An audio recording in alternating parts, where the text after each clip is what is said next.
तो पिछली बार हमने देखा था कि ज्यादा सामान होने की वजह से हमारे हीरोज का प्लान ओवरलोड हो जाता है और क्रैश होने वाला होता है। बट तभी ग्लोरियो जैसे तैसे करके सेफली प्लेन को लैंड कर लेता है। लैंड करने के बाद पेंजी प्लेन की रिपेयरिंग करती है और आधा सामान उसमें से निकाल देती है। इसके बाद वो गोकू से पूछती है कि तुम शिन को बार बार सुप्रीम काय कहकर क्यों बुलाते हो, आखिर इस नाम का क्या मतलब है। इस पर गोकू उसे बताता है कि हमारी दुनिया में काफी सारे गॉड्स यानी देवता हैं जिन्हें काय कहा जाता है और उन सबसे ऊपर वाले को सुप्रीम काय कहा जाता है जो हमारे साथ यहां मौजूद हैं। यह सुनकर पेंजी काफी हैरान होती है और शिन से कहती है कि तुमने काफी अच्छा किया जो तुम डीमन वर्ल्ड छोड़कर बाहर की दुनिया में चले गए। लगता है तुम्हें इस काम के काफी पैसे भी मिलते होंगे। इस पर सुप्रीम काय कहता है कि मैं इस काम से पैसे नहीं कमाता। तो वो कहती है कि भला फिर क्या फायदा इस चीज का। खैर, इस बीच गोकू टॉयलेट के लिए चला जाता है और तभी किंग गोमा की मिलिट्री फोर्स का एक प्लेन वहां आता है जिसमें से 2 मिलिट्री ऑफिसर्स निकलकर उन तीनों से पूछते हैं कि वो लोग यहां क्या कर रहे हैं। इस पर सुप्रीम काय कहता है कि हम बस थोड़ा ब्रेक ले रहे हैं। लेकिन तभी एक ऑफिसर पूछता है कि तुम लोगों के गले में कॉलर्स क्यों नहीं हैं और तुम लोग कहां से आए हो। ग्लोरियो जवाब में कहता है कि मैं पहले डेमन वर्ल्ड से आया हूं और सुप्रीम काय कहता है कि मैं दूसरे डीमन वर्ल्ड से।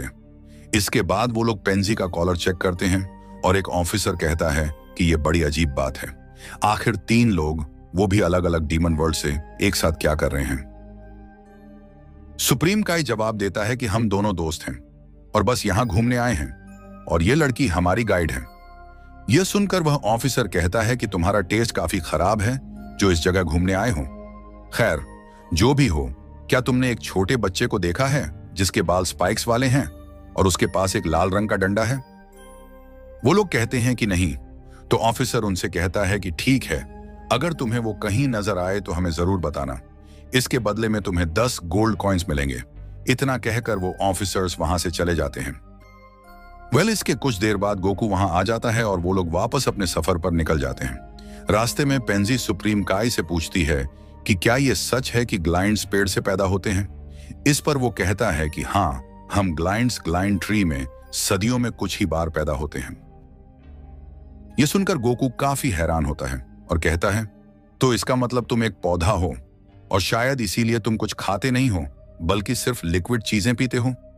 इस पर वह कहता है हाँ, शायद ऐसा हो सकता है। इसके बाद पेंजी उससे डिगेसु के बारे में पूछती है कि क्या वो उसका भाई है। इस पर सुप्रीम काय कहता है कि हाँ, जब मैं 216 साल का था तब वो भी उसी ट्री से पैदा हुआ था जिससे मैं हुआ था। यह सुनकर गोकू पूछता है क्या इसका मतलब है कि सभी काय तुम्हारे भाई हैं। इस पर वह बताता है नहीं, असल में कुल 5 ग्लाइंड ट्रीज हैं और सिर्फ एक ही ट्री में पैदा होने वाले ही एक दूसरे के भाई होते हैं। इसके बाद पेंजी उससे गोमा की फीमेल ग्लाइंड साइंटिस्ट के बारे में पूछती है जिस पर वह बताता है वो मेरी बहन है और उसका नाम अनरीसु है। खैर, इसके बाद रात हो जाती है और वो लोग एक जगह रुककर डिनर करते हैं और सो जाते हैं। लेकिन तभी अचानक आधी रात को ग्लोरियो किसी से फोन पर बात कर रहा होता है और उसे सब कुछ बता रहा होता है। एंड फोन पर गोमा की साइंटिस्ट अनरीसु होती है। इसके बाद वो वापस आकर सोने लगता है, लेकिन तभी अचानक उसे किसी मॉन्स्टर के कदमों की आवाज सुनाई देती है और वहां एक मिनोटॉर आ जाता है। उसके आने पर सब लोग जाग जाते हैं और उसे देखकर पेंजी डर जाती है। गोकू कहता है कि इससे डरने की जरूरत नहीं है, ये बस एक गाय है। यह सुनकर माइनोटॉर को काफी गुस्सा आता है और वो कहता है कि मैं कोई गाय नहीं हूं बल्कि एक मिनोटॉर हूं और मैं तुम चारों को अपने ब्रेकफास्ट में खाऊंगा। यह सुनकर ग्लोरियो कहता है कि इसे मैं संभालता हूं और उस मिनोटॉर से बाहर चलने को बोलता है। लेकिन तभी गोकू कहता है कि इसे मुझे संभालने दो, ये तुम्हारे लिए थोड़ा मुश्किल हो सकता है। इस पर ग्लोरियो को गुस्सा आ जाता है और वो गोकू को लड़ने के लिए चैलेंज करता है। गोकू मान जाता है और दोनों के बीच फाइट शुरू हो जाती है। लड़ाई के बीच दोनों में हैंड टू हैंड कॉम्बैट होता है जिससे गोकू ग्लोरियो से काफी इंप्रेस होता है। इसके बाद ग्लोरियो अपने मैजिक से एनर्जी बीम्स बनाता है और गोकू पर शूट करता है जिसे गोकू डॉज करके उसके पास पहुंच जाता है और उसे एक अटैक के साथ दूर फेंक देता है। लेकिन इसके बाद भी ग्लोरियो हार नहीं मानता और एक अटैक के साथ गोकू की स्टिक को उड़ा देता है। इसके बाद वो एक फाइनल अटैक के लिए अपनी मैजिक को जमा करता है, जिसे देखकर गोकू भी जोश में आ जाता है और सुपर सायन में ट्रांसफॉर्म हो जाता है।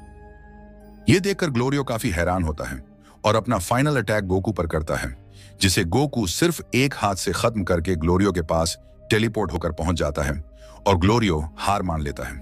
खैर, गोकू को देखकर ग्लोरियो और पेंजी उससे काफी इंप्रेस होते हैं और वो मिनोटॉर वहां से बहाने बनाकर भाग जाता है। इसके बाद सीन शिफ्ट होता है कमीज लुकआउट की तरफ, जहां वेजिटा ट्रेनिंग कर रहा होता है और बुल्मा फाइनली स्पेसशिप को रिपेयर कर लेती है। स्पेसशिप की रिपेयरिंग के बाद किबिटो काई, पिकोलो और वेजिटा के साथ उसमें बैठकर उसे टेस्ट करने लगता है, लेकिन तभी अचानक स्पेसशिप में कुछ गड़बड़ी होती है और वो एक ब्लास्ट के साथ वापस नीचे गिर जाती है और एपिसोड यहीं खत्म हो जाता है।